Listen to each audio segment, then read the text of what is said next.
6 minutes of stoppage time. Brazil level with Japan. An entire nation holding its breath.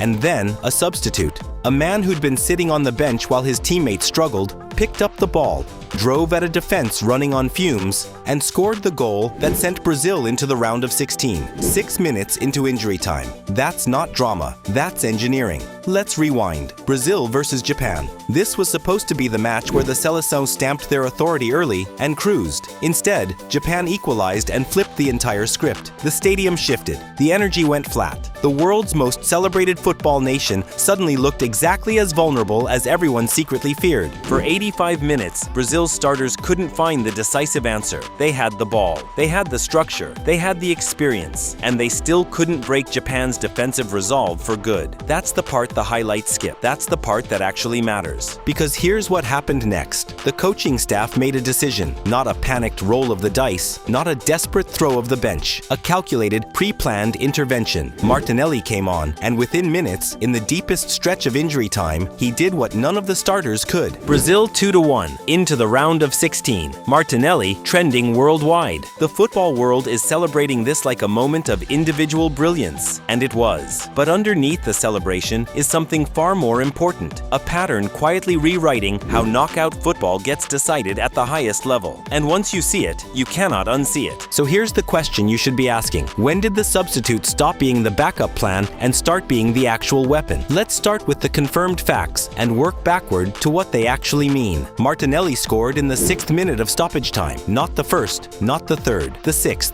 At that point, professional athletes at the peak of this sport are running on adrenaline and muscle memory. The tactical clarity that defines the opening hour of a match has completely eroded. Defenders are managing. Midfielders are surviving. The collective mental model across the pitch is simple. Hold the shape, see out the clock, do not make a mistake. Japan thought that was achievable. They had every reason to. They'd matched Brazil. They'd equalized. They'd forced the greatest football nation on the planet into 85 minutes of grinding, uncomfortable work without a decisive answer. In Japan's defensive unit, the collective instinct was almost certainly, we've done it. Just a few more minutes. And that assumption, that specific mental state, is exactly what substitutes are built to destroy. Here's what most analysis misses about fatigue at this level. It's not just the legs, it's the decision-making. A defender who has been tracking runs for 80 minutes is not operating at the same cognitive speed as one who came on at the 65th minute. The body compensates for fatigue by narrowing attention. You stop processing the full picture and start focusing on the immediate threat in front of you. You become predictable. You become beatable. Martinelli hadn't spent 80 minutes internalizing that defensive shape.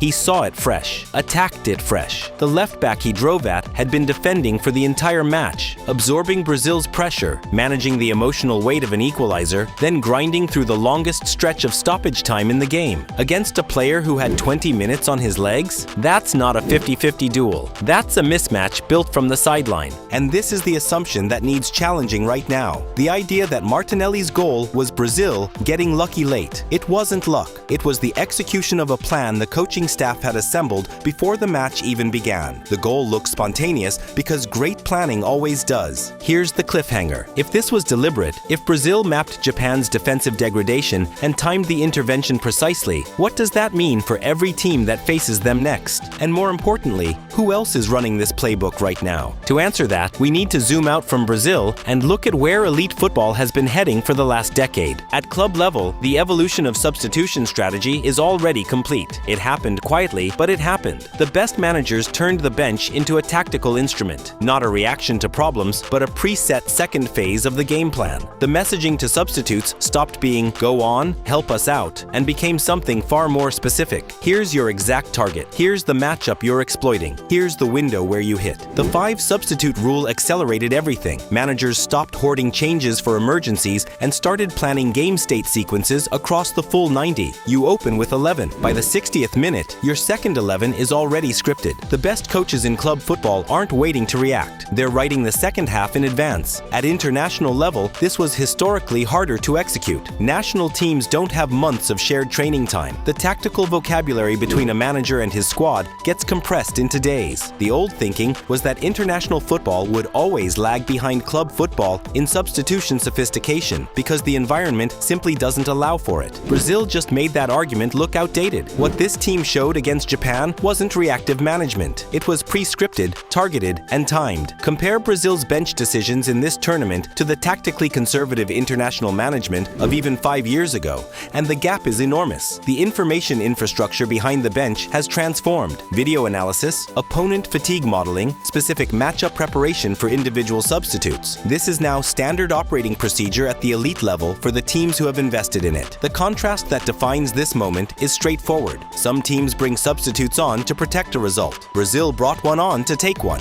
One approach is defensive, the other is a second attack. Those two teams are playing a fundamentally different sport, and here's where the stakes get higher for the rest of the tournament. The further Brazil advance, the more fatigued their opponents will be. More matches in the legs, compressed recovery windows, degraded defensive decision-making in the final stretch of every game, which means Brazil's substitution advantage doesn't stay constant. It compounds with every round. They're not just a strong team, they're a team whose second phase strategy gets more powerful as the competition gets harder. Now here's what nobody is talking about. Every post-match analysis is focused on Martinelli, the celebration, the timing, the emotion, and that's understandable. It was spectacular, but the entire conversation is pointing at the effect while completely ignoring the cause. The substitution wasn't the story. The preparation behind it was. Brazil's coaching staff didn't make that change on instinct or inspiration. They made it because they had mapped Japan's defensive fatigue curve. They had identified specific phases of the match where Japan's left channel would open up. They had pre-selected the player, pre-briefed the run, pre-timed the trigger. The decision to send Martinelli on didn't happen in the 79th minute. It probably happened in a video room 2 days before kickoff. This is what happens when sports analytics meets live tactical execution at the highest level. And the coaches who have closed that gap, who have built the infrastructure to turn data into a real-time decision, are running an arms race against coaches who still rely on gut reads and a feel for the game. Here's what should unsettle every remaining team in this tournament. Brazil has now publicly signaled exactly how they operate. They've shown their hand, and their hand is, we have a second game starting around the 65th minute. We know which player to send at which opponent, and we have done the analytical work to be right far more often than you'd expect. The teams that adapt to that study Brazil's second half patterns and build a specific counter strategy, have a chance. The teams that don't will experience exactly what Japan experienced. A well-organized block, holding on, counting down the clock, convinced they've seen out the biggest threat. Then a substitute appears. Fresh legs, pre-scripted angle, and it's over before the back four even registers what happened. Substitutions are no longer an afterthought in elite knockout football. They are the primary tactical weapon of the best prepared teams in this World Cup, and every coach who hasn't built that capability into their DNA is one tired left back away from an early flight home. Here's the verdict: no hedging. Martinelli's goal was the visible tip of an invisible system. The celebration you watched was the product of hours of preparation, opponent profiling, fatigue modeling, and deliberate timing that most viewers and most pundits will never see and never credit. Brazil are not dangerous because of the talent in their starting 11. Every team left in this tournament has talent. They are dangerous because the people on their bench are running a different kind of operation, one that treats the full 90 as two separate games and wins the second one before most opponents even realize the first one has ended. Every team still in this tournament needs to answer one question right now. Are you managing for 90 minutes or are you building for 96? Because in this World Cup,